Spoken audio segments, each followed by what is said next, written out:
Arestado po ang isang ginang naman sa bayan po ng Bayambang matapos ipatupad ang isang warrant of arrest laban po sa kanya kaugnay ng kasong less serious physical injuries.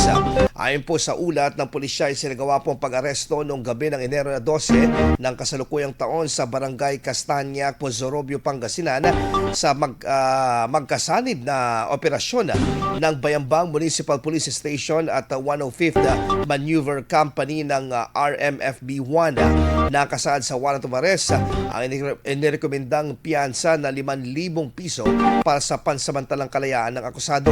Dinala muna ang akusado sa Bayambang District Hospital para sa physical na eksaminasyon bago inilipat sa Bayambang Municipal Police Station.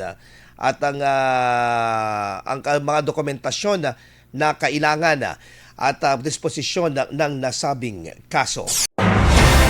IFM News. IFM News. IFM News.